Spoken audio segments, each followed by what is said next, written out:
Oui, merci beaucoup, docteur Patrick. Merci également à tous les participants qui nous ont rejoints ce soir pour parler de la protection des aires protégées et des conflits armés, les cas du parc national de la Maïco en République démocratique du Congo. C'est un plaisir d'être avec vous ce soir, encore une fois pour parler de la conservation. Et ça le sera encore prochainement d'être encore ensemble, écouter ce que d'autres experts, d'autres professionnels de la conservation auront à nous raconter, à nous partager. Merci beaucoup. Sinon, je suis Alain Moukirania. Docteur Patrick venait de dire tout de ce que je suis. Je n'ai plus autre à ajouter. Je suis actif dans la conservation depuis quelques années et c'est en RDC où je vis. Actuellement au Parc national de la Maïco, où je me trouve maintenant même au quartier général qui se trouve à Osso. C'est vraiment dans la forêt du bassin du Congo.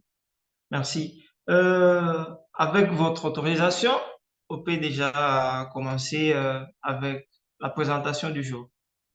Notre présentation va être articulée sur quelques points, notamment la localisation, le parc national de la Maïco où ça se trouve, euh, un peu sur son historique, sa gestion, les défis, les conflits armés qu'il y a au Congo depuis quelques décennies et le fameux processus de 2014 que je vous ferai découvrir ce soir et ses limites et ses succès également, les leçons qu'on a tirées de la réussite et des échecs de ces processus. Et enfin, nous allons discuter un peu sur la vision du parc national de la Maïco qui va vers sa restauration et profiter sur quelques perspectives. Bienvenue dans cette présentation. Le parc national de la Maïco se situe en République démocratique du Congo.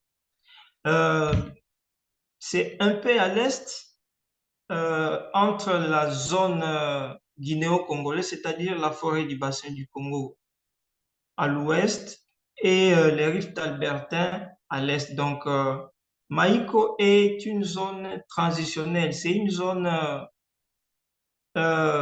comprise entre les deux zones, c'est-à-dire il y a les montagnes, il y a aussi la cuvette centrale qui fait à ce que Maïko soit spécial comme aire protégée. C'est une des aires protégées de la RDC de catégorie D et sa superficie est de 10 830 000 km². Sinon, le parc, avant qu'il ne soit parc, il a existé comme domaine de chasse de Bakou. C'est depuis 1938 que le parc a été, que euh, l'entité était appelée domaine de chasse. C'était durant la colonisation belge. Et c'était par ordonnance coloniale que cela a été créé en 1938. Et déjà, 4 ans après l'indépendance, il y a eu des sécessions au pays. Il y a eu la rébellion après l'assassinat de Patrice Emery Lumumba. Et en 1964, ces partisans ont constitué un mouvement et se sont réfugiés à Kisangani, qui est une des villes les plus proches d'ici. Et dès là, ils ont été chassés et ils se sont installés dans la forêt du parc national, de ce qui va devenir le parc national de la Maïko en 1970. C'est cette année-là que le président de l'époque de la République du Zaïre créa ce qui fut la réserve des chasses de Bakou qui va devenir parc national de la Maïko. Et c'était par ordonnance loi. Et jusqu'à aujourd'hui, le parc continue à exister et il est sous gestion de l'Institut congolais pour la conservation de la nature, qui est Congo Wildlife Authority pour les anglophones. Et depuis 2004, le parc a rejoint l'approche des conservations communautaires qui inclut la communauté riveraine comme partie prenante très importante de la conservation. Et en 2009, il y a eu une nouvelle structuration, puis en 2015, et le quartier général a été installé ici à Osso, où je me trouve. C'est depuis 2015 que euh, les bureaux de la direction du parc se retrouvent à Osso.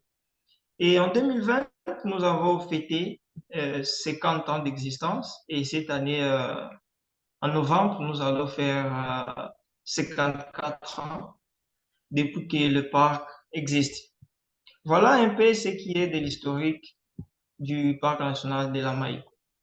Comme cible de conservation, ce parc, c'est vraiment un parc très spécial, autant qu'il regorge trois espèces rares et emblématiques de la République démocratique du Congo, notamment le gorille des plaines de l'Est, qui ne se retrouve uniquement en République démocratique du Congo et dont le parc national de la Maïko a la plus grande population.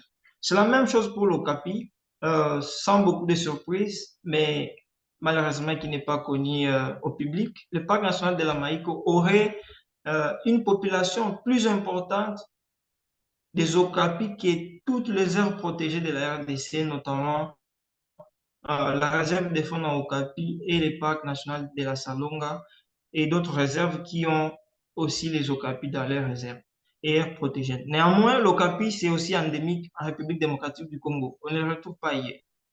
Le pan congolais, c'est aussi un oiseau endémique au Congo. On ne le retrouve que seulement ici.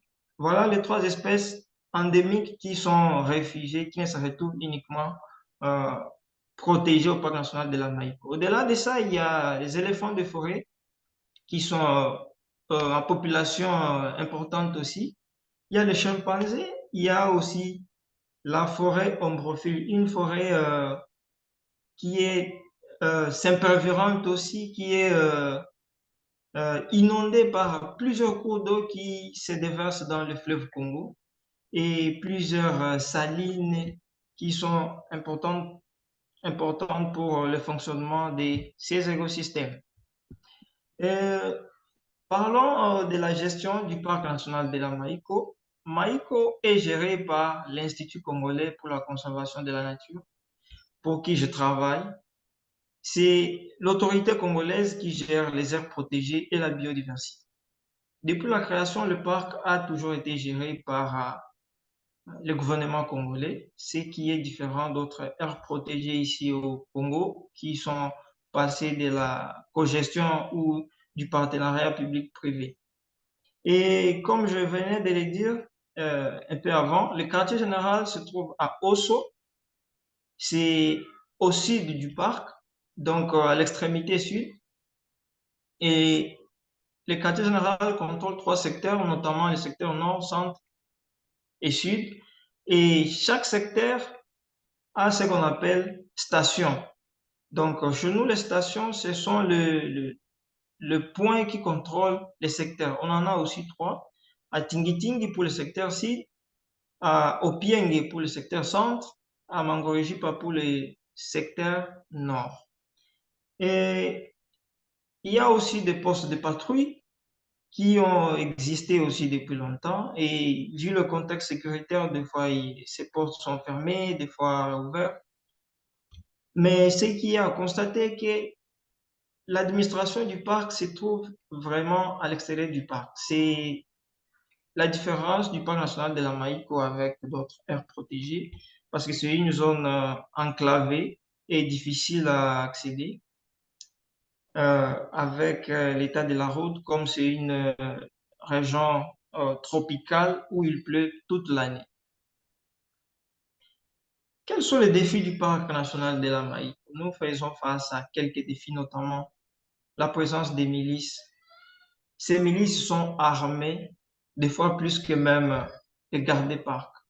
Cela, ça nous défie, ça nous complique la tâche, ça nous rend difficile l'exécution de notre mission, nous, comme autorité congolaise de gestion des aires protégées. Maïko a aussi un problème de financement, c'est un défi. Il y en a eu et ça n'a pas toujours été suffisant, autant que le parc est vaste et le contexte local est trop exigeant, autant que c'est une zone reculée, il faut beaucoup de ressources matérielles pour contrôler les 10 830 km². Maïko a aussi un problème avec son personnel qui est insuffisant. 10 830 km², c'est vraiment vaste. Pour surveiller ça, il faut des centaines d'hommes. Malheureusement, Maïko n'en a pas. Et ceux qui sont là, tant au vieillissement, comme vous voyez sur la photo, il y a trois générations, s'il faut le dire. Les jeunes, les vieux et les très vieux. Maïko aussi enclavé, comme je venais de le dire. Il faut prendre l'avion jusqu'à Kisangani et de là prendre la route. Ça demande toute une journée, peut-être de voyage ou une demi-journée pour accéder à Maïko si la route et les conditions météorologiques sont bonnes. Ça, c'est la carte qui représente les points chauds où les groupes armés sont actifs au parc national de la Maïko. On voit beaucoup plus au secteur sud et centre où il y a beaucoup de groupes armés. Et c'est souvent le groupe armé à caractère ethnique, pas du tout politique. Ils sont là parce qu'il y a une raison qui les avait poussés d'aller là-bas faire les maquis, soit qui peut être une raison religieuse, notamment les, les partisans de Lumumba qui avaient cru que Lumumba était quelqu'un, sa vision, et il continue à croire à cela. Il y a une secte qui a été créée ici dans la région qu'on appelle les Kitawala et qui s'est mélangée avec d'autres Simba Molele, actuellement connu sous le label Force Divine Simba. Donc, c'est la succession de ces groupes armés, de ces mouvements qui se sont succédés durant les années juste après l'indépendance, après l'assassinat de Lumumba. Ils sont beaucoup plus ici au sud, où ils ont installé leur base, mais ce qui les attire et ce qui les maintient là-bas, il y a aussi des ressources minières qui les attirent là-bas. Voilà pourquoi ils se sont maintenus là-bas. Et beaucoup sont nés, le parc a été créé quand ils étaient là. Et ils ne connaissent pas la ville, ils ne connaissent pas d'autres entités, ils ne connaissent qu'il est là-bas à l'intérieur du parc. C'est un défi pour le parc. Au-delà des forces divines Simba, il y a aussi le groupe Mai Mai. Le groupe Mai Mai, ce sont des milices traditionnelles ici au Congo qui utilisent des médicaments ou des gris-gris, des choses mystiques, spirituelles, religieuses, qui eux, ils pensent, ils ont certains pouvoirs de résister soit au coup de feu ou à d'autres choses. Mais ces groupes armés, ils sont là et ils font aussi mal au parc parce qu'ils défient l'Institut congolais d'assurer sa mission. Et comme conséquence, ça empêche la surveillance.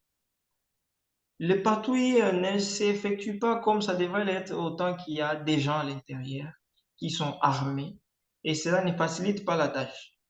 Et que peut-être s'expose aux accrochages qui peuvent surgir à tout moment quand il y a rencontre de deux groupes. Vous pouvez vous confondre à des braconniers et du coup commencer l'échange des tirs. Également, la surveillance de la biodiversité que je venais de parler si haut est aussi impactée par la présence de ces milices. Voilà donc, comprenez pourquoi on parle de l'activisme de ces groupes armés au Parc national de la mer.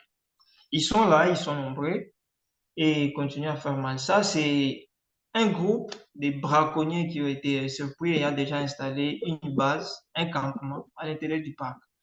Et c'est le travail que nos gardes-parcs continuent à faire, à instaurer l'autorité congolaise et arrêter toute activité à l'intérieur du parc, comme cela est régi par la loi congolaise sur la conservation de la nature, surtout pour le parc national de la Maïko, qui est un parc national où la conservation elle est intégrale.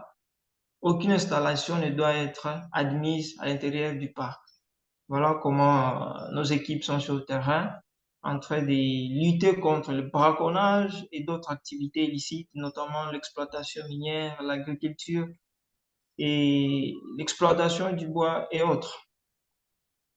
Conséquence, voilà le braconnage, l'abattage de l'Okapi, c'était en 2015 autour du parc national de la Maïko.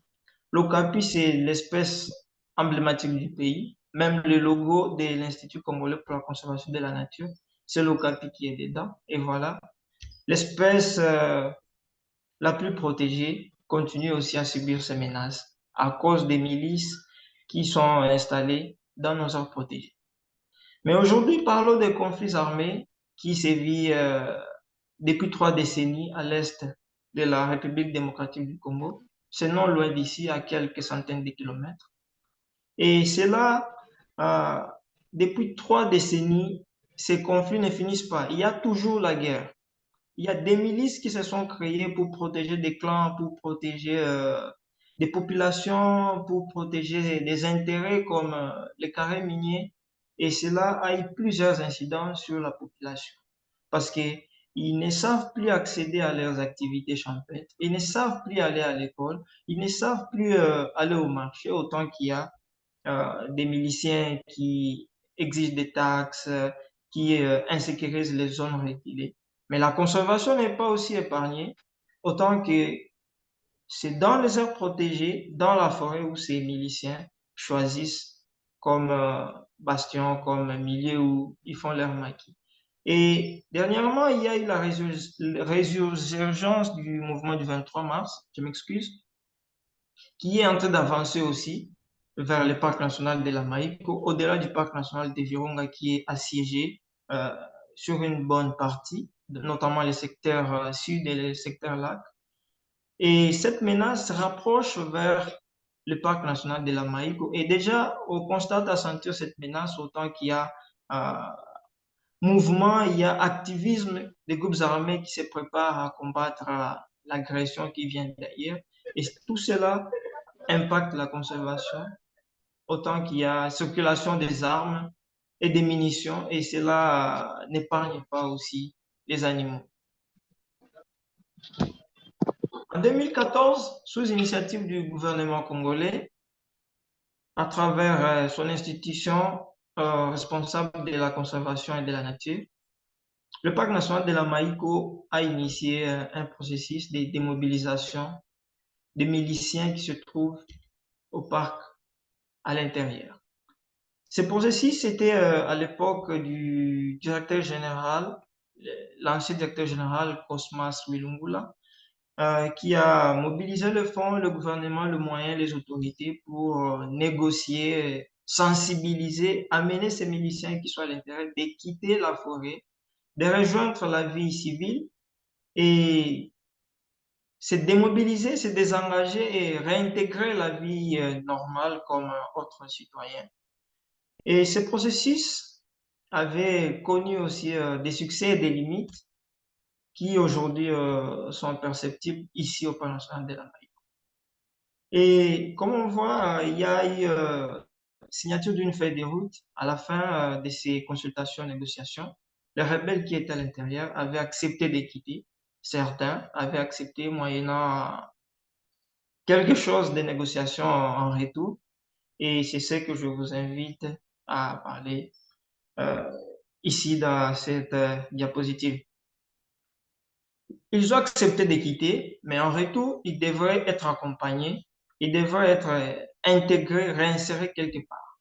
Comme succès, il y a eu effectivement des mobilisations. Une bonne partie était sortie à l'extérieur du parc et attendait que le processus avance pour qu'il y ait des mobilisations, des engagements, euh, intégration dans la vie sociale, dans la vie civile et jusqu'à l'accompagnement. Certains l'avaient fait, ils sont venus vers nous, ils ont rejoint l'Institut congolais de la conservation de la nature. Les anciens miliciens qui sont devenus des gardes-parcs. Ça, c'est parmi les succès, c'est parmi les réussites de ce processus. Et parmi eux, il y a ceux qui sont rentrés dans la vie civile, ils sont devenus des pères de famille, ils sont devenus des enseignants, ils sont devenus des religieux, ils sont devenus des chauffeurs, et ainsi de suite. Mais d'autres n'ont pas été convaincus de vivre dans la cité avec les gens. Ils ont préféré retourner là-bas pour continuer la belligérance. Autre succès, il y a eu quand même attente, il y a eu acceptation les uns de l'autre.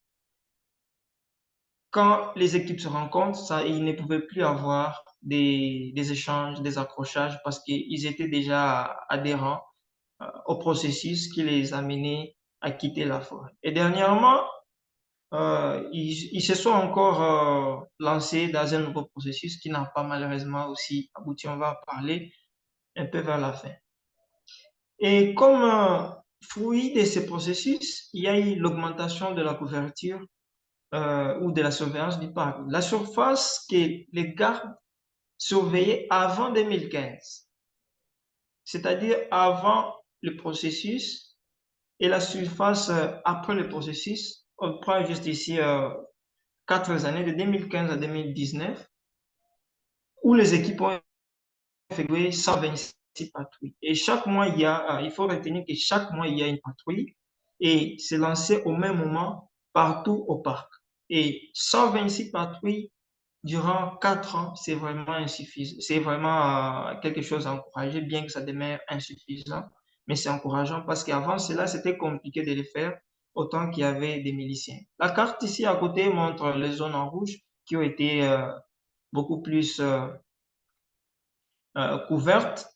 Ils ont été balayés et le rouge un peu clair, c'est balayé mais pas totalement. Et ici, ce sont des cadrans de 5 sur 5 km². Et l'ensemble de cette surface a fait 1321 km². C'était l'équivalent d'autour de 7% du parc national, de la surface du parc. C'était insuffisant. Il fallait beaucoup plus de moyens, de techniques pour accéder à cela. Et on est abouti à cela grâce aux patrouilles conjointes entre les gardes-parcs qui ont été permanents sur le terrain. Sur les rivières, ils ont grimpé les montagnes, ils sont descendus dans les vallées pour faire ce travail. Et comme limite, le processus de 2014 n'a pas été finalisé. Et cela a été une limite très, très, très, très signifiante, autant que il fallait les démobiliser, les désengager, les camper quelque part, les former, les accompagner jusqu'à ce qu'ils vont se réintégrer. Cela n'avait pas été atteint, autant que le processus n'avait pas été finalisé. Et ce qui était signé comme fait de route, jusqu'à aujourd'hui, on a du mal à respecter cela, les deux côtés, parce que ceux qui n'étaient pas satisfaits sont retournés certains dans la forêt. Il y a eu une fraction qui n'était pas satisfaite et elle était rentrée à l'intérieur. Et c'est cette fraction qui, des fois, fait comme ne pas respecter la feuille de route où il fallait laisser à l'Institut congolais d'effectuer son travail.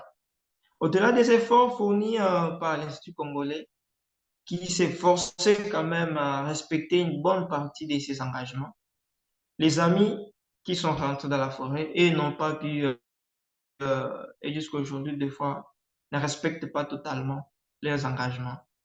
Bien qu'il y a ceux qui respectent aussi, ça, il ne faut pas l'oublier.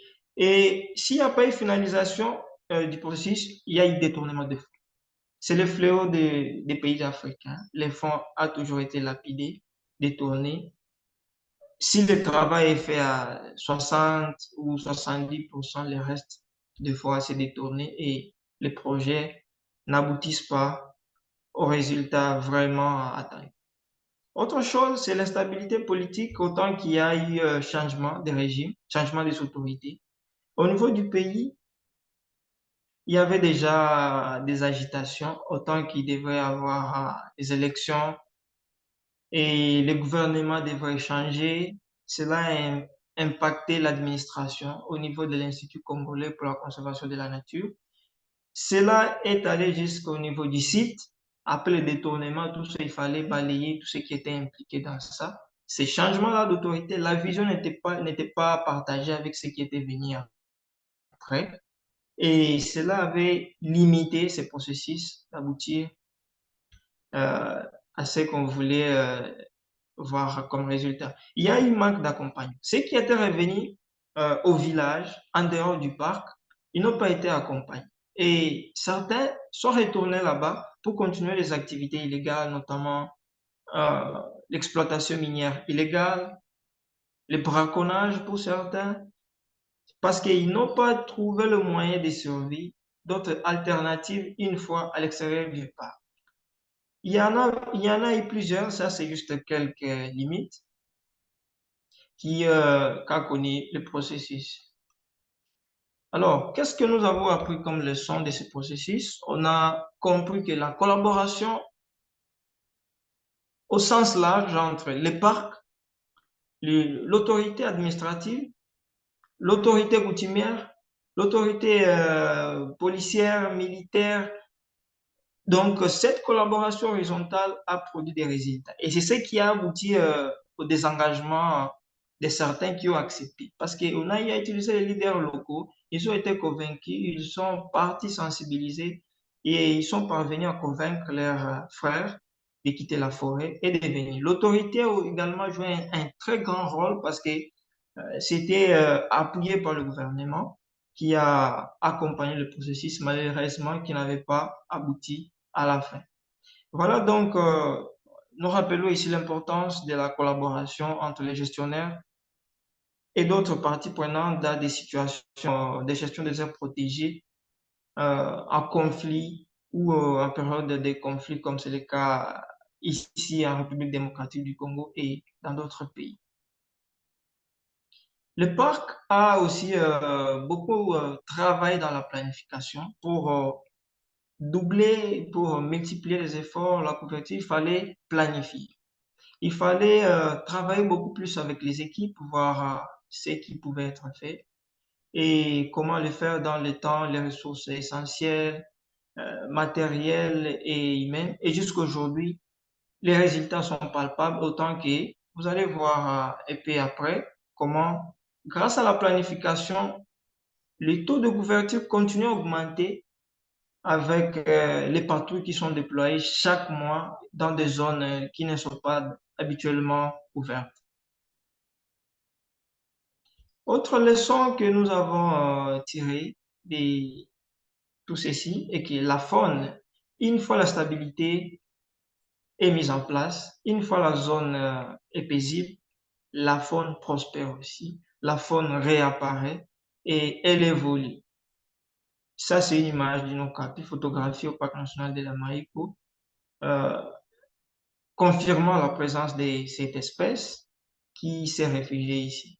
Et tant d'autres, le gorille, le chimpanzé, les colobes et tant d'autres sont présents au Parc national de la Marico parce que la stabilité qu'il y a eu et qui continue à se vivre ici est favorable pour le développement, la croissance des populations animales ici au Parc national de l'Amérique. Une leçon à prendre ici est que la stabilité est un facteur très important euh, pour la conservation, surtout des espèces menacées d'extinction dont l'ocapi on fait allusion ici, qui n'est pas aussi loin de l'extinction si les efforts ne sont pas fournis. On a appris aussi que la présence permanente à l'intérieur du parc et l'installation des postes de patrouille a prouvé de quoi c'est important pour aboutir à des résultats favorables. Quand vous êtes permanent, les braconniers, les chasseurs et tous les illégaux, ils ont peur d'aller là-bas parce qu'ils savent qu'ils vont rencontrer des gens là-bas qui vont les interrompre. Donc, vous serez en train de faire la sentinelle de ces animaux, de ces écosystèmes fragiles euh, à l'intérieur de votre aire protégée. Donc, la conservation, ce n'est pas euh, dans des réunions politiques, c'est sur le terrain, c'est avec les animaux, c'est dans la forêt. C'est une leçon que nous avons appris. La présence de nos équipes a donné des résultats, a révélé ce qu'on ne connaissait pas et continuer à le faire. Une autre leçon est que les ressources matérielles et humaines sont très importantes pour aboutir à cela. Il faut les ressources humaines, il faut le personnel, il faut les éco-gardes. Un effectif vraiment très imposant, autant qu'il y a déjà des personnes armées à l'intérieur. Il faut doubler l'effectif pour parvenir à contrôler une zone qui est sous contrôle d'un groupe de miliciens. S'ils sont 200, il faut venir à 400 ou voire même plus pour imposer votre autorité et les obliger de cesser de quitter. Il y a aussi le besoin de ressources matérielles. On en a vu avec quelques appuis qui ont été donnés au parc, bien que ça demeure insuffisant. On a vu les résultats. Autant qu'il y a les fonds, il y a les ressources, il y a la ration, il y a les matériels d'ordonnancement, il y a la prime, il y a tout ça. Les résultats sont bons, autant que cela l'est aussi. On a compris aussi que la dissuasion est aussi importante pour marquer l'autorité et l'imposer.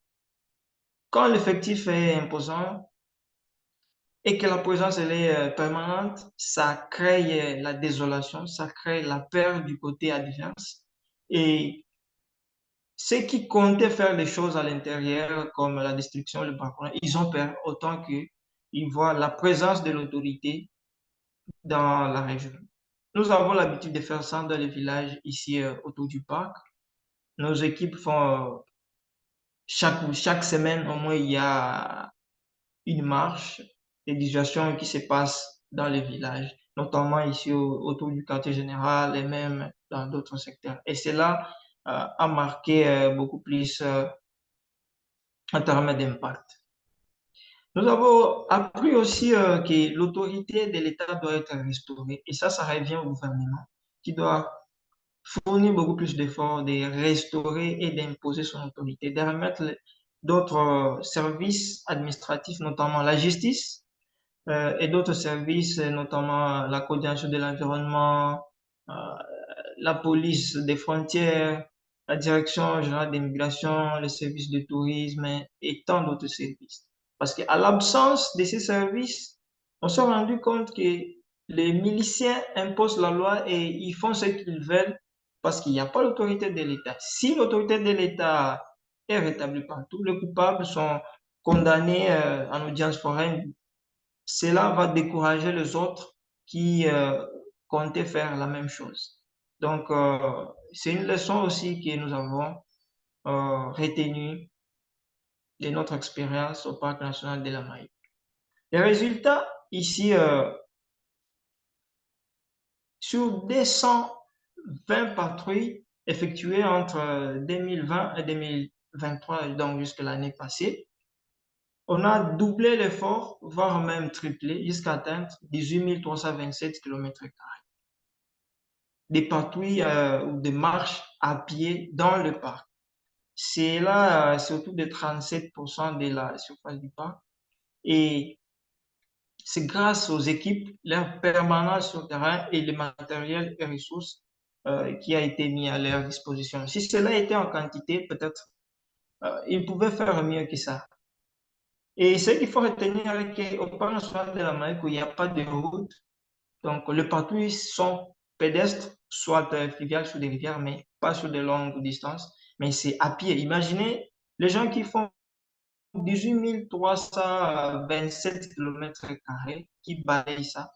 C'est vraiment un travail titanesque et qui mérite une reconnaissance de la part de ces hommes de terrain qui montent les collines, qui descendent les vallées, qui traversent les rivières au risque de noyade pour protéger ces aires protégées, cette aire protégée et lutter contre tous les inciviques qui sont à l'intérieur du parc. Aujourd'hui, le parc va vers une nouvelle restauration avec l'arrivée des nouvelles autorités qui sont venues avec une nouvelle vision, un nouveau leadership, une nouvelle politique, un travail différent de ce qui s'est fait.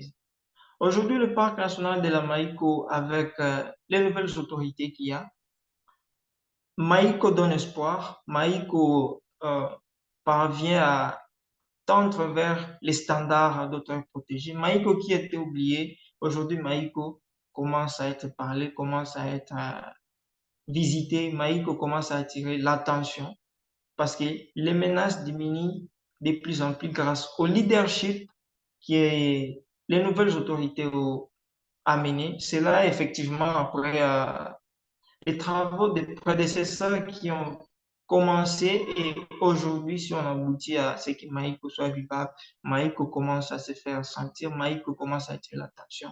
C'est grâce à ce leadership qui est venu, notamment par la volonté du gouvernement qui a décidé d'envoyer des leaders euh, pour venir relever Maïko qui était vraiment dans les oubliettes. Au Congo, on connaît beaucoup plus d'autres parcs, notamment le parc national de Virunga, Kahuzi-Biega, Garamba, Upemba, Salonga aussi. Mais on ignore qu'il y a un autre parc nommé Maïko qui a les potentiels qu'on retrouve presque dans ces parcs-là. Mais tout cela était ignoré. On pensait que l'Okapi n'était pas ailleurs que dans la réserve des fonds Okapi. Mais aujourd'hui, les données, les travaux de terrain ont révélé que Maïko serait le plus grand refuge du gorille des plaines de l'Est, de l'Okapi, du paon congolais également, et même l'éléphant de forêt. Les indices sont en abondance ici au Parc national de la Maïko. Qu'est-ce que ce leadership a apporté? Pas grand-chose, mais la redynamisation de ce qui existait. Les équipes qui étaient là, il fallait les motiver, les redynamiser. Les travaux continuent et déjà, quelques résultats palpables sont déjà observables. Les équipes qui étaient là, il fallait penser à les redynamiser, à travailler sur leur social, ce qui figure parmi les objectifs euh, ou la vision des nouvelles autorités. Les rajeunissements des équipes, parce qu'il y a eu vieillissement, nombreux étaient là depuis les années, depuis 3 ou 4 décennies. Maintenant, on est en train de penser comment rajeunir l'équipe et renforcer les capacités de ces agents. Il faut qu'ils soient aptes à faire le travail autant que cela est demandé. Il faut qu'on parvienne à couvrir l'intégralité du parc. Et c'est beaucoup plus les jeunes qui sont forts physiquement, qui sont forts moralement, qui sont forts presque dans tous les niveaux pour faire ce travail.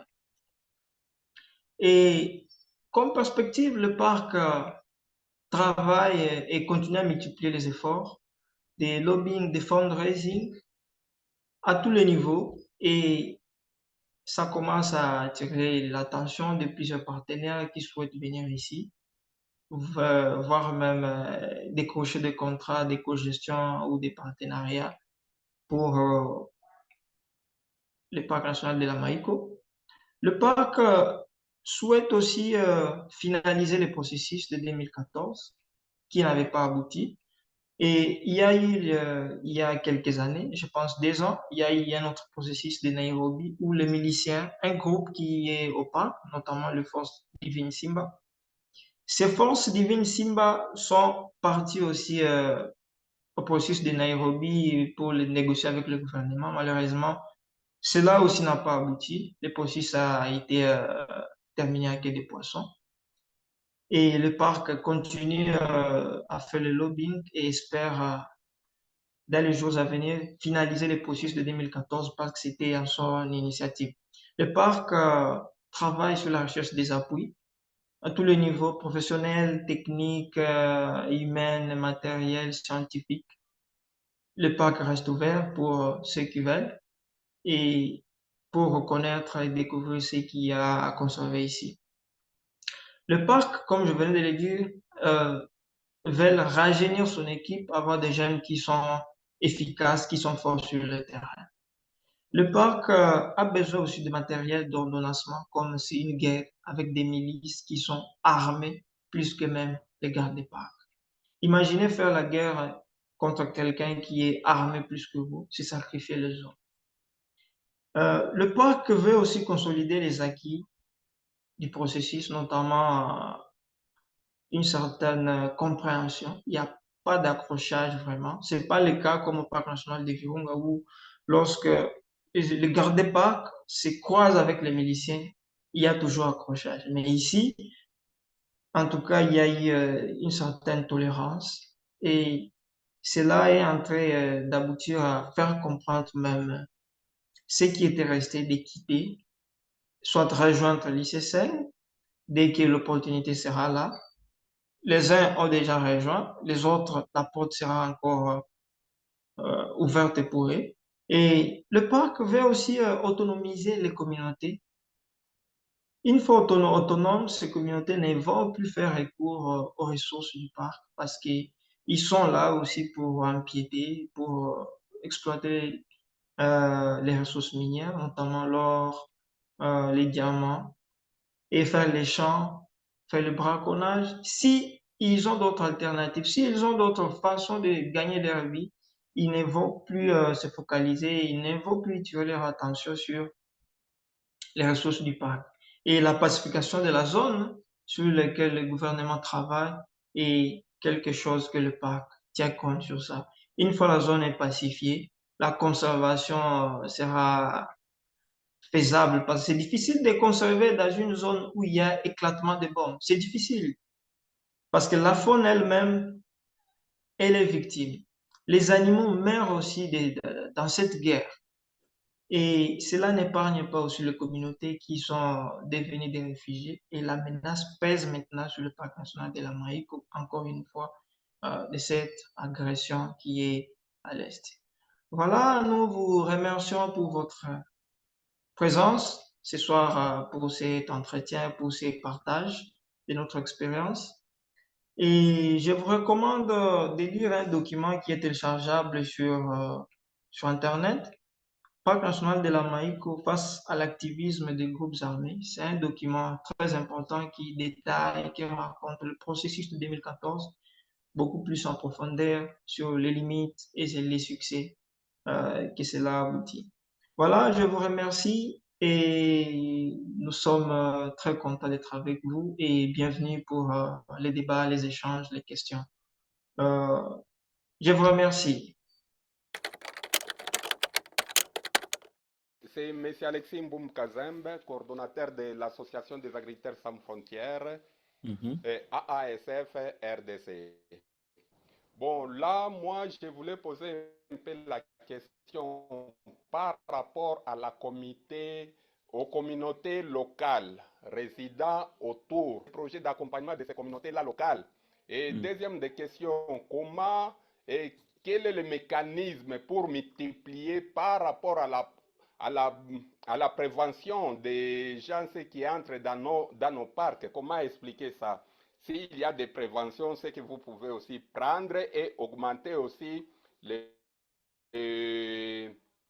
les nombres et les effectifs des agents de sécurité. Je suis dans la province du Haut-Katanga. Nous travaillons aussi aux alentours du parc Kundelungu et Upemba. Merci beaucoup.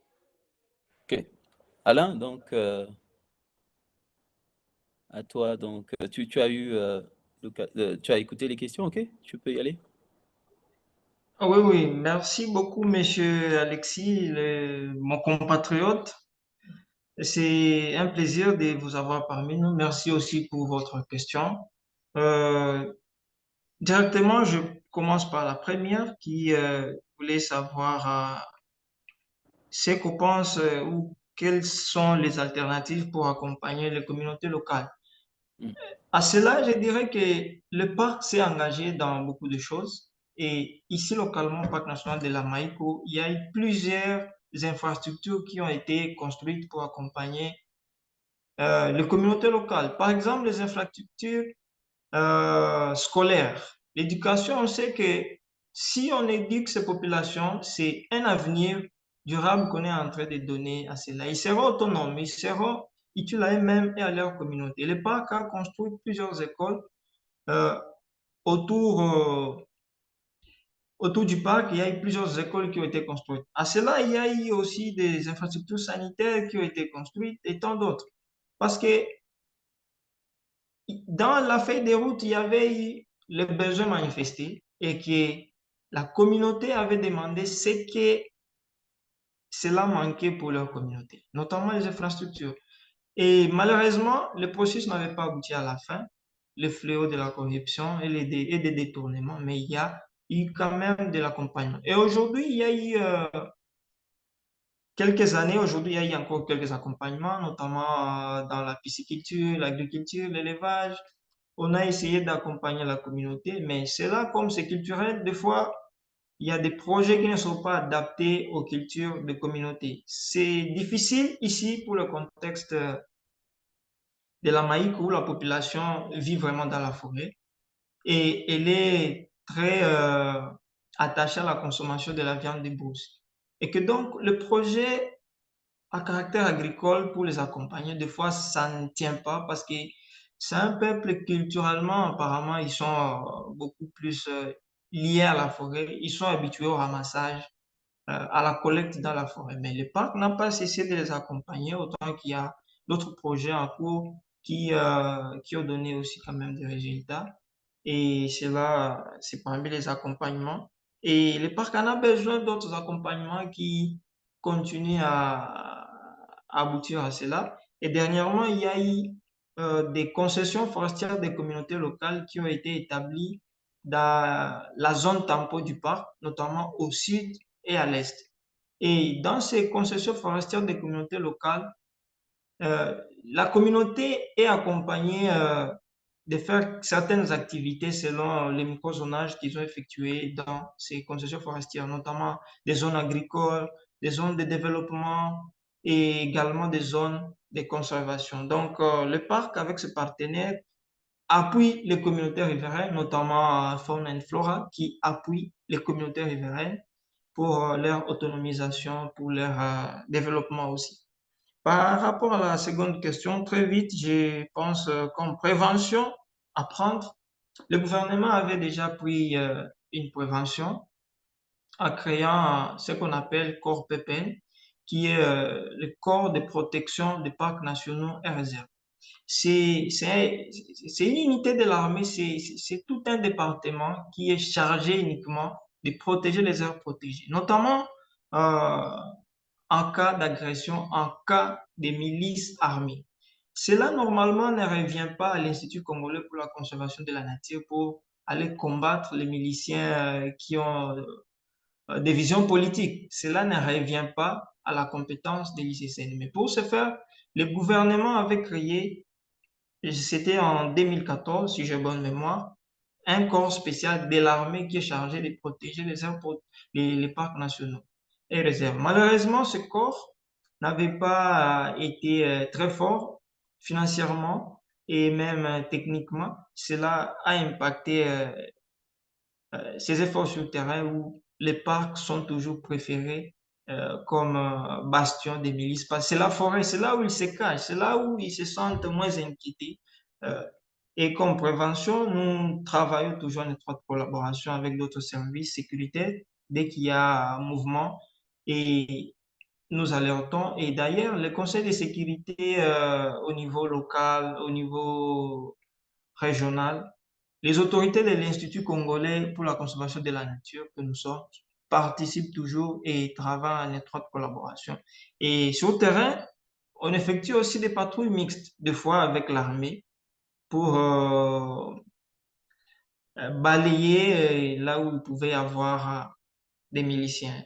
Beaucoup reste à faire dans ces pays, dans la conservation. Toutefois, le moyen, cela conditionne cela. Voilà, merci. Je pense j'ai quand même parlé quelque chose à propos des préoccupations de notre frère Alexis. Ok, merci Alain.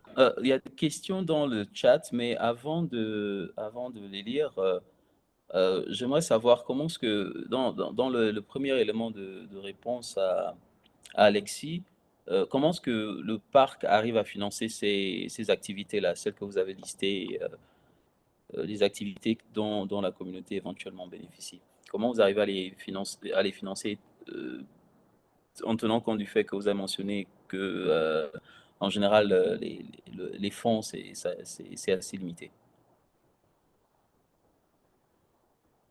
Oui, merci beaucoup. Le financement, le parc mobilise les fonds auprès des partenaires, auprès des bailleurs, auprès du gouvernement, auprès des donateurs.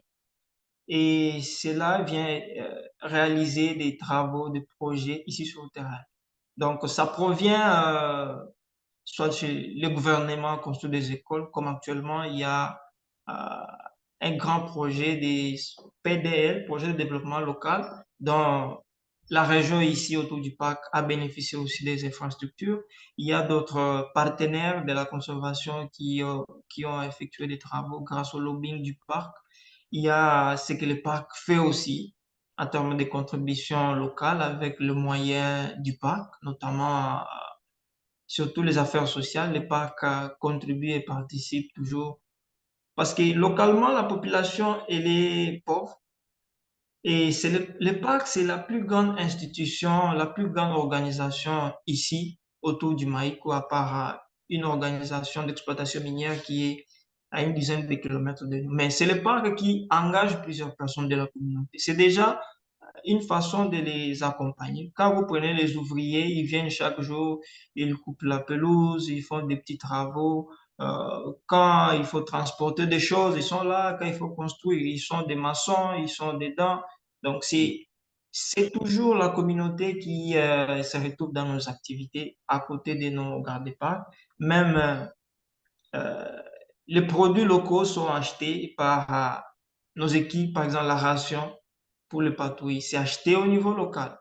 Les producteurs de riz, les producteurs de haricots, et ainsi de suite, les petits commerçants. Donc, les fonds qui viennent au parc, ça rentre directement dans la communauté, autant que ce sont les enfants du milieu qui sont engagés et qui bénéficient de ça. Voilà. Ok. Je vais poser deux questions dans le chat. Je vais les lire et puis on va prendre une question depuis l'audience. Je vois il y a Jafet Ndoko qui a une main levée. Mais rapidement, Alain, il nous reste à peu près 30 minutes d'interaction, donc rapidement. La question que je vais lire vient de Messager Mouvatsi qui demande est-ce que il y a eu des instances de collaboration entre les communautés locales, les autorités et les groupes armés dans le but de protéger les aires protégées, donc de protéger le parc, surtout pendant les conflits. Oui, moi je dirais que cette communauté qui vit autour du parc national de la Maïque, c'est une communauté aussi à féliciter parce que la zone a longtemps été instable et cela a fait à ce qu'il n'y ait pas l'autorité de l'État. À l'absence de l'autorité de l'État, la faune a survécu, notamment les espèces totalement protégées. Comment ils ont survécu? Parce que déjà, euh, dans certaines communautés, dans certaines tribus ici, c'est interdit de consommer, tuer, manger tel ou tel animal. Il y a ce savoir local endogène qui protège déjà la biodiversité ici. Et les miliciens qui sont là-bas, dans la forêt, ce sont les frères, les cousins, les neveux de cette communauté qui est ici autour du parc. Donc, entre eux, ils sont parvenus à un niveau où ils ont compris, effectivement, grâce aux efforts de sensibilisation du parc national, de ne pas tuer les espèces totalement protégées. En tout cas, même du côté milicien, même du côté communauté, nous sommes parvenus à faire comprendre que les espèces totalement protégées, les espèces rares et endémiques comme l'okapi, les gorilles, les chimpanzés, ça, en tout cas, ne touchez pas. Et la communauté est parvenue à comprendre cela. Donc, effectivement, avec leurs frères qui sont dans la forêt parce qu'ils sont toujours en contact. Et ce qui a félicité aussi est que ces miliciens, ils ne sont pas seulement destructeurs, surtout le force divine Simba, Mm. euh, ils sont aussi protecteurs parce que dans leur vision, il y a certains animaux qui sont interdits d'être consommés, interdits d'être tués. Et d'ailleurs, ils ont été utiles il y a quelques années dans un projet de ramassage des fusils de chasse dans la communauté. On a Ok. pu collecter plusieurs fusils de chasse grâce à la sensibilisation de la communauté locale qui nous a facilité cela, des leaders locaux, des coutumiers, des religieux. Et on a pu collecter les cas des fusils de chasse qui traînaient entre les mains des communautés. Donc, il y a toujours cette collaboration entre communauté, parc, communauté et ceux qui sont dans les maquis qui sont à l'intérieur du parc. Cela est aussi à reconnaître parce qu'ils ont protégé le parc à l'absence de l'autorité. Et aujourd'hui, c'est une des parcs c'est une des aires protégées qui est moins menacée de la déforestation parce que les gens avaient peur d'y aller pour aller couper le bois autant qu'il y avait des gens qui les interdisaient. Pour eux, la forêt, elle est sacrée et c'est là où ils font les rites, leurs maquis. Donc, et ces milieux doivent être toujours protégés. Voilà. Ok, deuxième question donc depuis le chat, avant que je n'aille vers Jafet, j'ai vu une main levée aussi tantôt. Je vais poser, la question nous vient de Alain Paloukou, mais je vais poser sa deuxième question parce que le premier élément, la première question qu'il pose ici, vous avez répondu à celle-là déjà. Donc, il demande quels sont les mécanismes mis en place par l'ICCN pour intégrer les communautés locales dans la gestion du parc de Maïko. Bon, il faudra peut-être, pour ceux comme nous qui ne savent pas ce que c'est l'ICCN, peut-être nous dire ce que c'est et puis éventuellement répondre à la question qu'est-ce que l'ICCN fait pour pouvoir intégrer les communautés dans la gestion du parc de la Maïko.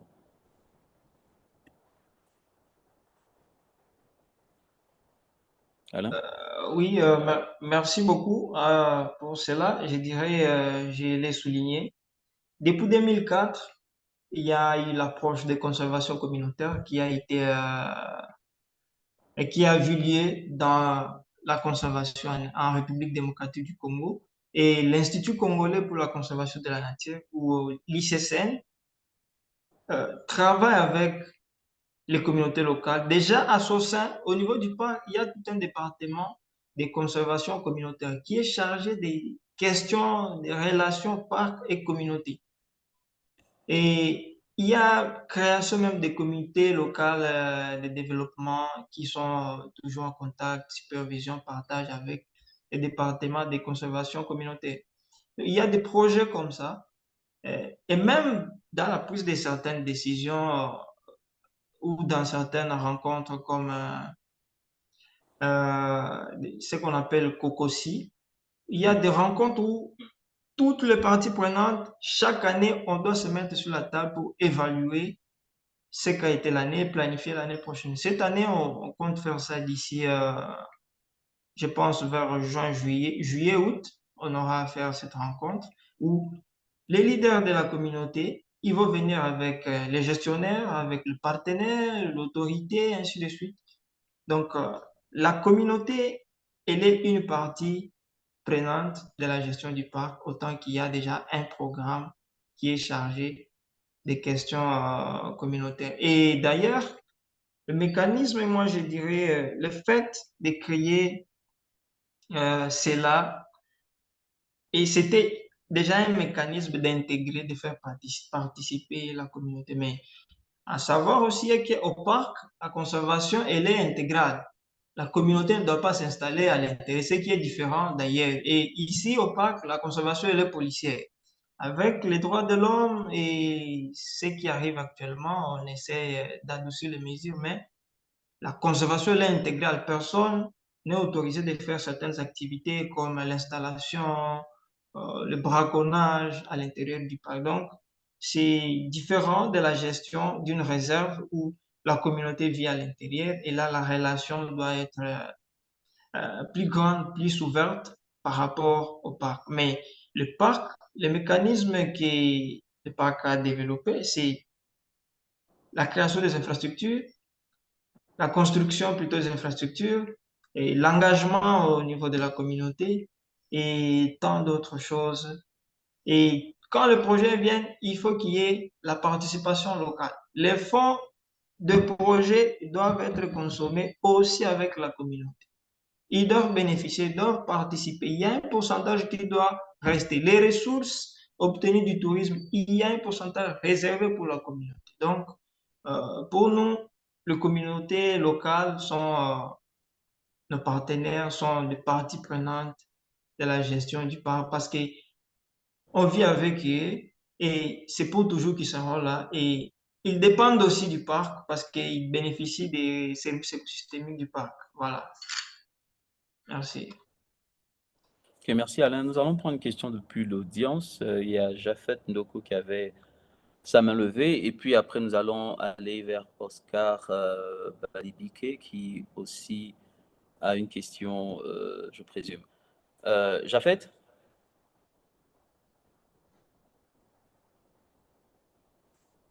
Vous avez ouvert votre micro pour un instant. Voilà, là, le micro il est ouvert. Vous pouvez poser votre question. Oui, merci beaucoup, Patrick. Oui, merci, Monsieur Patrick, de nous avoir donné la parole. J'avais une petite question à Monsieur Alain, là où il est en train de parler pour la gestion du parc. J'aimerais un peu savoir la distance qui sépare une zone intégrale et les zones tampons. Parce que beaucoup plus, il y a la communauté locale qui ne trouve pas l'importance des aires protégées, même s'ils sont proches de 5 à 10 kilomètres dans leur zone tampon, ils ont la possibilité, la faveur de s'attaquer aux gibiers qui sont au niveau du parc.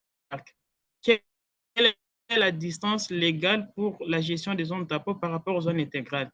Merci, ça c'est une petite question que j'allais poser. Et pour contribuer également à la réponse de M. Alain, pour la question qui a été posée par vous, quel est l'intérêt quand il y a, qui sont ceux qui financent le parc? En fait, je dirais que les aires protégées sont financées par les partenaires. Et ces aires protégées sont financées en fonction des espèces qui se trouvent dans le parc. Je donne l'exemple du parc national de Garamba. Récemment, ici, on vient de faire la réintégration des rhinos. Pourquoi? Parce que les rhinos font partie de l'objectif de création du parc national de Garamba. Raison pour laquelle ils sont en train de financer pour la protection des espèces telles que la girafe. Il y a plusieurs espèces qu'on est en train de protéger au niveau du parc de Garamba. Merci, ça c'est une petite contribution et j'attends la réponse par rapport à ma question chez M. Ale, qui est notre collègue de l'UNISC. Ok, merci beaucoup, Japhet. Alain? Oui, merci beaucoup. Je salue Monsieur Japet, que je connais bien et merci pour la question que je m'attendais aussi. En fait, pour les aires protégées en RDC, normalement, il devrait y avoir des zones tampons. Malheureusement, la plupart de nos aires protégées n'ont pas ces zones tampons. Et c'est difficile de dire que tel parc a autant de kilomètres de zones tampons qui sont respectées. Autant que les limites déjà causent problème. C'est le cas du parc national de la Mairie où les limites ne sont pas démarquées, ne sont pas matérialisées. Et souvent, ça cause le problème. Ce que vous pouvez appeler zone tampon, ce n'est pas ce que la communauté accepte. Ce n'est pas ce qu'ils reconnaissent. Donc, légalement, certainement, ça doit, je pense, varier en fonction d'une aire protégée. Mais pour ce qui est du parc national de la Maïko, on a créé un système de concession forestière des communautés locales autour du parc pour constituer des zones tampons. Et cela varie en fonction de ce fait. Il y a là où la communauté elle est tellement proche du parc. Il y a là où ils sont éloignés et que donc c'est pas la même chose partout. Et là où il y a des limites naturelles. Donc je pense que même si légalement il y a des prévisions, c'est pas le cas parce qu'il y a des parcs qui ont des villes juste à la limite. Et là, il n'y a pas de zone tampon. Donc, pour ça, c'est là où l'Institut congolais doit encore beaucoup plus travailler avec le gouvernement pour se mettre d'accord ce qui est la question des zones tampons et ce que cela doit être. Et c'est tout un processus qui demande beaucoup de fonds, de temps aussi, des ressources pour aboutir à cela. Voilà. Euh, Je pense, pour l'autre, c'était pas une question, c'était une contribution que j'apprécie et que peut-être il faudrait lui dire aussi que le gouvernement fait aussi quelque chose, il ne faut pas ignorer, tout ne vient pas des partenaires. Et s'il y a des partenaires, le gouvernement aussi mobilise des partenaires. C'est aussi parmi les rôles du gouvernement qui cherche de l'argent, qui mobilise les fonds et le gouvernement contribue aussi déjà en payant ses agents. C'est déjà une contribution, bien que ça soit minime, mais c'est quand même une contribution.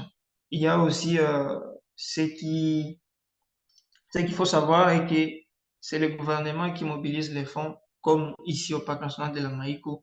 Le parc écrit des projets, propose, et c'est pas les partenaires qui viennent seulement parce qu'ils n'ont pas où mettre l'argent. Il faut mobiliser cet argent, il faut convaincre, il faut suffisamment d'efforts aussi pour aboutir à cela. Voilà, merci. Ok, merci. Nous allons prendre une autre question depuis l'audience et la question nous viendra de Monsieur Oscar Balibike qui a sa main levée depuis un bon temps. Oscar? Merci pour la parole. Justement, je voulais savoir, ma question est la suivante. Je me présente d'abord. Mon nom est Oscar Balibike. Je suis ingénieur hydroforestier de la promotion 2023 à l'Université catholique de Bukavu. Je voulais poser une question. Ma question est la suivante. Je voulais savoir à quel degré le gouvernement congolais participe à la conservation, participe à la conservation, à la conservation de la protection du parc, des Maïko qui est menacé par, comme on l'a vu dans la présentation, qui est menacé par, disons, par exemple, le groupe armé, tout ce qui va avec, comparé aux différentes communautés internationales. C'est ce que je voulais savoir, parce que vu que nous sommes Congolais, nous devons d'abord être conscientisés de notre part. Donc, l'intégration et la participation de notre gouvernement devait être maximale. Alors, je voulais savoir à quel degré notre gouvernement participe dans la protection de ces parcs. Merci pour la question. Ok, Alain? Oui, merci beaucoup. Là, je vais directement répondre à notre ami Oscar. Merci pour votre question. S'agissant de savoir à quel niveau, à quel degré le gouvernement participe à la protection des aires protégées, je dirais que le Congo a déjà des prévisions. C'est dans la loi 014 sur la conservation de la nature qui stipule que la conservation, la protection des aires protégées revient à l'Institut congolais. L'Institut congolais pour la conservation de la nature. Et cela n'est pas fermé. L'Institut congolais peut se faire aider, mais la mission revient normalement, s'il faut dire, à 99% à l'ICC. Et vous avez à observer partout, il y a les gardes des parcs armés, vêtus d'uniformes, des insignes distinctifs, c'est bien défini autour de l'article, je pense, 39, 38. C'est bien décrit dans la loi 014 sur la conservation de la nature. Donc, la mission de la protection, ça revient au gouvernement. Et le gouvernement contribue quand même, je dirais, ça dépend peut-être, mais au Parc national de la Maïko, la protection, elle est à 100% appuyée par le gouvernement congolais. Il n'y a pas de partenaire ici qui appuie la protection, mais ce qu'ils pourraient apporter ou ce qu'ils ont apporté, effectivement, c'est quelque chose, mais le gouvernement, parce qu'il paie mensuellement ses agents, mais les partenaires viennent avec des projets qui peuvent durer une année, 6 mois, et après cela, les parcs continuent à être protégés. Donc, je pense que le gouvernement, c'est son rôle qui, à grande partie, contribue à cela. Ce qui n'est pas peut-être le cas ailleurs, où il y a d'autres partenaires qui appuient l'effort du gouvernement. Mais c'est le gouvernement qui prend une bonne partie de cela parce qu'il paye ses agents. Et le plus grand nombre du personnel dans les aires protégées en RDC, ce sont les agents de la protection. Et ce sont tous des agents de l'État congolais, ils sont de l'administration du pays. Donc, le gouvernement a un rôle à jouer et qu'il assume, bien que pas comme il le fallait ou parce qu'il faut mieux que ça, mais le gouvernement fait quand même quelque chose. Voilà. Merci. Ok, merci. Merci beaucoup pour encore de la parole. Je suis Kakule Witsapou depuis la RDC et je salue vraiment le présentateur du jour et tout le monde. Et bon retour aussi au professeur parce que ça faisait beaucoup de temps qu'on ne soit pas ensemble. Et ça prouve à suffisance combien de fois nous aurons au moins une nouvelle génération de jeunes conservateurs, et tout en pensant au moins à la présentation du jour.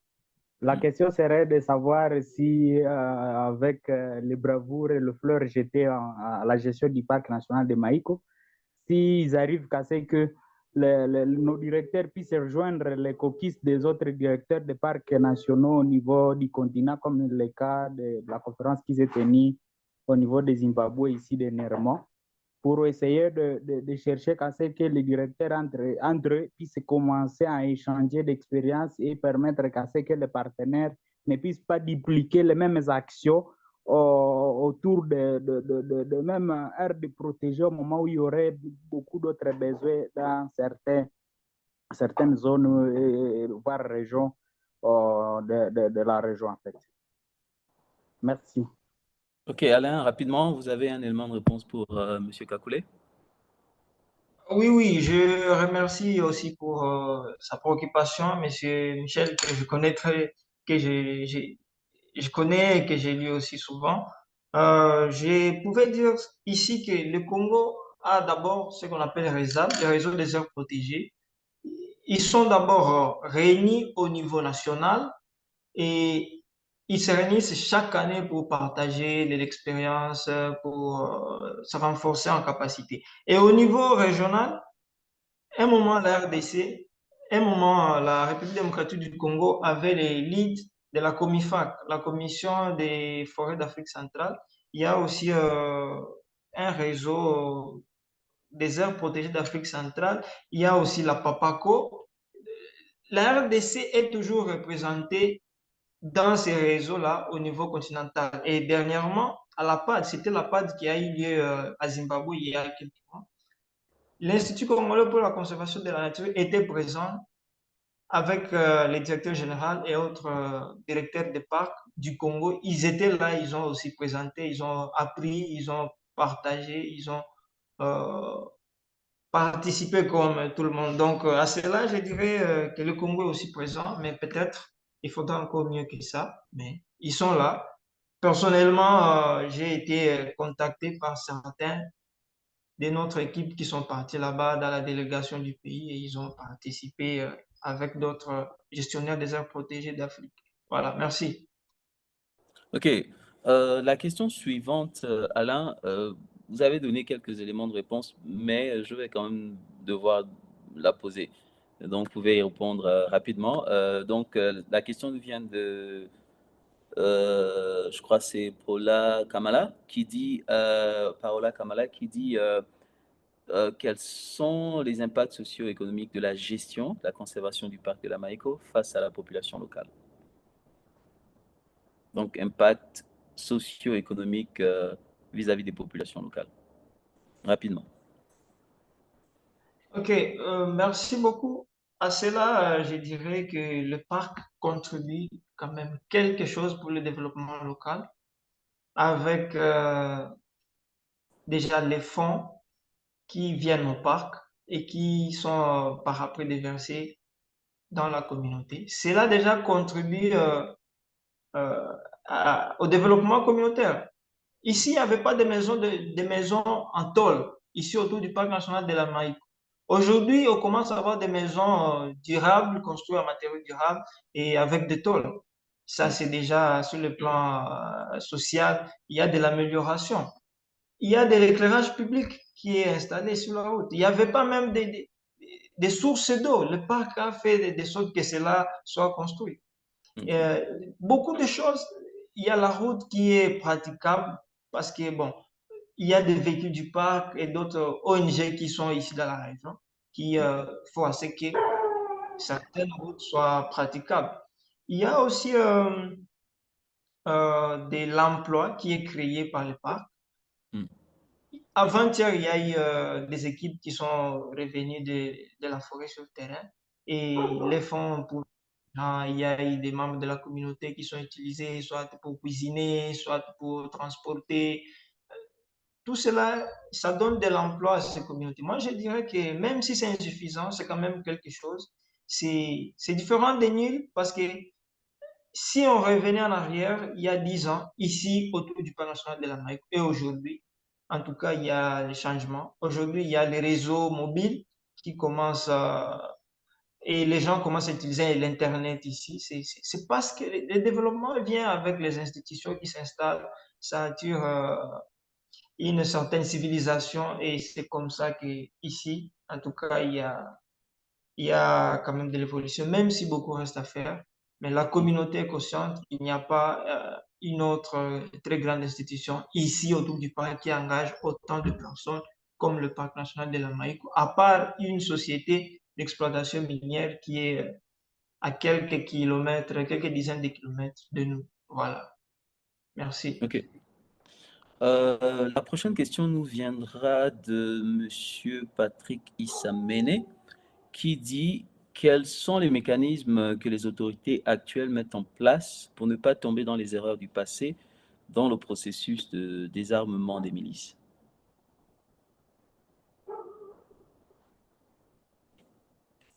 Une très très bonne question. pour ne pas retomber dans les erreurs du passé, le parc a pris déjà des précautions et tient beaucoup sur ça pour ne pas retomber dans les erreurs du passé en ce qui concerne le processus. Actuellement, la justice quand même a refait surface au pays et tous ceux qui étaient impliqués dans ce détournement les années 2014-2015, ils ont été exclus. Et que donc aujourd'hui, celui qui serait encore impliqué dans des choses pareilles, des détournements de fonds destinés pour de tels projets ici au parc, il sera révoqué de sa fonction et la justice va s'occuper de lui. Et que donc, c'est déjà une précaution que le parc a déjà pris. Mais aussi, il y a plusieurs leçons qu'on a apprises. Les fonds, au cas où on donne sans savoir qu'est-ce qu'il fallait donner, c'était trop vite parti. Il ne faudra plus que ça soit très rapidement effectué. C'est le gouvernement provincial qui était impliqué dedans. On sait maintenant qui était impliqué dans ces détournements. Et prochainement, on ne fera plus recours à lui, on ne va pas les responsabiliser. Et les fonds ne seront plus canalisés là où cela a été fait. Et ça sera maintenant l'Institut congolais pour la conservation de la nature qui pourra faire cela. Pour éviter qu'il n'ait pas, vous savez, avec le politicien, il détourne parce qu'il va quitter le pouvoir quelques mois après et laisser la chose. Mais dans l'administration, c'est toute votre carrière. Soit vous êtes révoqué et la prison s'occupe de vous. Et dans l'administration, il y a moins de trafic d'influence comme dans la politique. Donc, c'est ça. Et les projets, peut-être, pourraient être mieux, comme moi je le pense. Et l'ICSN, il travaille déjà, appuyer directement au niveau de la communauté pour les autonomiser là-bas au lieu de passer par plusieurs intermédiaires. C'est là où les fonds, c'est souvent détourné, car ça passe par le gouvernement, du ministère à la division, il y a déjà une partie qui est détournée et de là, pour atteindre à un autre niveau, il y a encore autant de pourcentages détournés. Et ce qui va arriver sur le terrain, ça sera peut-être 30% pour exécuter l'activité au moment où les autorités politiques ont déjà pris de cela. Donc, les précautions, le parc, les jours à venir, les activités iront directement dans la communauté sans passer par plusieurs intermédiaires. Et ça ne sera plus comme avant où on avait donné des choses qui n'étaient pas du tout nécessitées pour les communautés qui sont autour du parc. Voilà. Ok Alain, je vais lire la dernière question, elle est assez longue. Et puis, il nous reste à peine quelques minutes et puis on va clore la rencontre de ce soir. Donc, la question nous vient de Monsieur Fiston Ngongo, ok? Et il dit comment est perçue la foresterie communautaire par les communautés locales, sachant qu'elle est une mesure de mitigation des effets négatifs des activités de conservation, dont l'arrestation des communautés locales identifiées comme petits braconniers. Donc, je présume que vous savez ce que c'est la foresterie communautaire. Donc, comment est-ce que les communautés Oui, locales l'aperçoivent? oui, merci beaucoup pour une bonne compréhension. Si vous pouvez relire la question, je ne la retrouve pas dans le chat box. Voilà, elle est vraiment tout en bas. Donc, la question nous vient de M. Fiston Gongo, comme je disais. Il dit comment est perçue la foresterie communautaire par les communautés locales, vu que c'est cet organisme-là, apparemment, cet organe-là a pour but d'arrêter les petits braconniers. Ah, ok, voilà. Merci beaucoup, Monsieur Fiston Ngogo, pour votre question et votre présence ce soir avec nous. Autour du parc national de la Maïko, la foresterie communautaire, elle est encore chose nouvelle et il faudra encore beaucoup de temps pour inculquer, pour faire comprendre cela aux communautés locales. Il y a déjà euh, trois concessions forestières des communautés locales au sud et trois au nord. Mais au sud, aucune de ces concessions n'a pas encore eu l'arrêté ils sont encore dans le processus d'élaboration. Ils ont déjà les arrêtés, mais ils n'ont pas encore eu leur plan simple de gestion. C'est la même chose au nord où on a 3 concessions forestières des communautés qui sont contiguës au parc. Ils n'ont pas encore eu aussi des plans simples de gestion. Pour eux, au nord, ils ont compris que c'est une opportunité. Parce qu'au nord, au nord du parc national de la Maïkou, c'est déjà la partie est du pays où il y a un peuple qui est très dynamique, qui est débrouillard par rapport à ce qu'on a comme population ici au sud du parc, au sud et à l'ouest où on a des peuples forestiers. Alors, ceux qui sont au nord, les 3 communautés, ils sont dynamiques, ils ont compris et ils s'y donnent vraiment, ils y voient leur intérêt parce qu'ils sont autorisés maintenant à faire leur conservation selon leurs désirs. C'est donc dans leur territoire. Parce que le parc s'interdit d'aller faire tout ce qu'on veut. Tout est réglementé. Mais dans leur constitution forestière des communautés locales ou donc de la foresterie communautaire, c'est eux qui vont définir les mécanismes de gestion. Et ça ne sera pas difficile, à mon avis, de les exécuter, de les respecter. Mais ici aussi, il faut encore forcer les gens, il faut les donner tout, il faut les pousser, il faut les surveiller. Pour eux, ils n'ont pas encore compris ce que cela représente. Mais pour nous, on sait que c'est une façon aussi de les autonomiser, c'est une façon aussi de protéger les parcs, pas seulement de ne pas se faire arrêter pour braconner, mais on protège la partie intégrale du parc et pourvu que la communauté effectue ce qu'ils peuvent faire comme chasse, des petits gibiers dans leur forêt communautaire. Et euh, la combinaison des cultures ou l'agriculture, ici au sud, ça ne se pratique presque pas, mais avec des projets d'accompagnement communautaire, notamment avec les forêts communautaires, on commence à voir quand même des gens qui commencent à cultiver les champs, mais c'est pas encore grand-chose. Au sud, l'intérêt n'est pas encore là comme au nord. Voilà ce que je pourrais dire. Il faut encore beaucoup plus de fonds, beaucoup de travail, beaucoup de sensibilisation pour accompagner ces communautés-là, de voir l'intérêt qu'il y a, l'opportunité qu'ils ont en face dans la foresterie communautaire. Voilà. Merci beaucoup. Ok. Il y a une question qui vient juste de nous arriver très rapidement, Alain. La question vient de Ericas Kambale Kiaviro qui dit où est-ce que nous pouvons trouver en ligne toutes les informations sur le parc de la Maïko?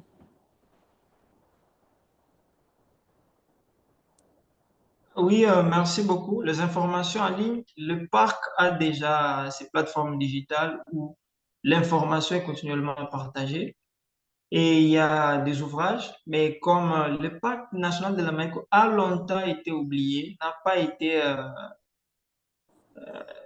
révélé au monde, c'est maintenant, il y a quelques années, c'est depuis 2014 que le parc a commencé à apparaître aussi comme tant d'autres parcs. Il y a beaucoup certainement à raconter, beaucoup à dire, mais digitalement, il y a nos plateformes sur Facebook, LinkedIn, Twitter, Instagram, où l'actualité du parc est régulièrement partagée.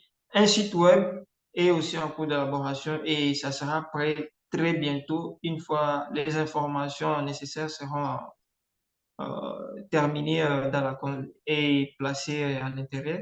Donc, nous sommes à l'étape d'élaboration de notre site Internet parce que nous n'en avons pas avant et les changements des autorités, la vision de chacun ne faisait à ce que les choses avancent.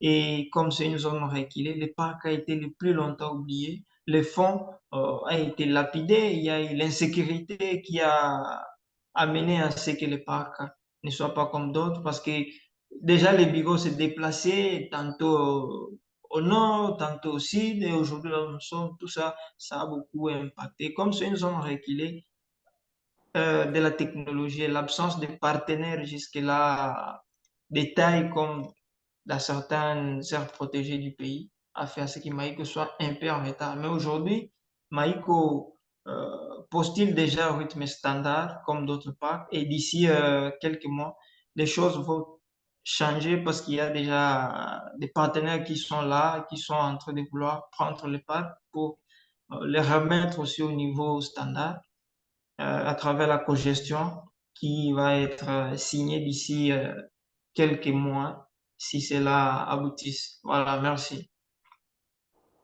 Ok, en principe, nous sommes arrivés au terme en question de temps, mais je vais donner la parole à Jafet qui a, je crois, une dernière question en commentaire, mais rapidement, hein, 2 minutes, et puis voilà. Jafet? Oui, merci, M. Patrick. Je pense que ça pourrait être quelques secondes. Je voulais un peu revenir vers M. Alec qui vient de dire que la notion de la foresterie communautaire pourrait être une nouvelle notion au parc national de la Maïko. Mais j'aurais appris que le professeur Nikia Zamdala a gagné un projet pour travailler sur la foresterie communautaire vers Maïko. Comment ce dossier pourrait être une nouvelle science au niveau du parc de la Maïko, la foresterie communautaire? Merci. Alain? Très bonne question. Oui, vous savez, Maïko, c'est un grand paysage. Au-delà du parc, Maïko, c'est un grand paysage. Et ces informations sont importantes aussi à partager avec nous. À notre niveau, au niveau du parc officiellement, on n'a pas ces informations. On ne sait pas où le projet en soit dirigé ou implémenté par les messieurs que vous venez de citer.